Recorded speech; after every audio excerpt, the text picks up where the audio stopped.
Welcome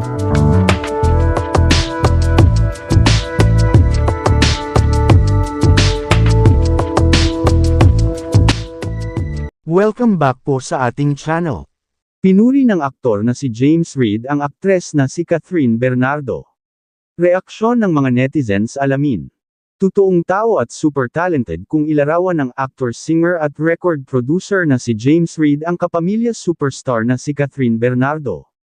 Magkakasama for the first time sa isang teleserye ng ABS-CBN sina James at Kath na may titulong Someone, Someday.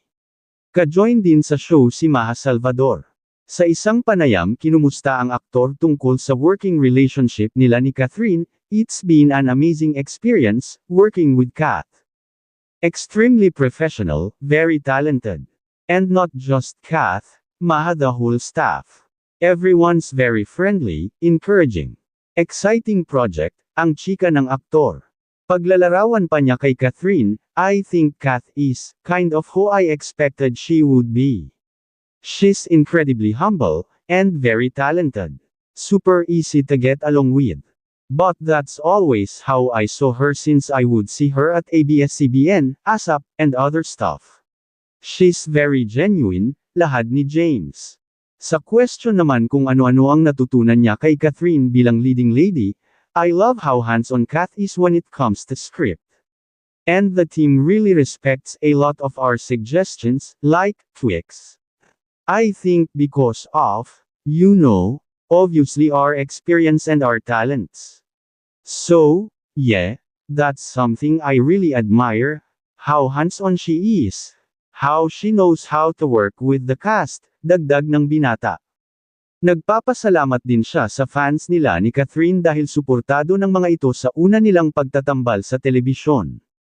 Super supportive. In fact, they started to merge ng konti, so it's very exciting times, aniya. In fairness, super supportive rin daw ang girlfriend niyang si Isa Pressman, tandem nila ni Catherine. She's incredibly supportive. In fact, she comes up with a lot of ideas for like my character and how I can make it work, pagsisiwalat ni James.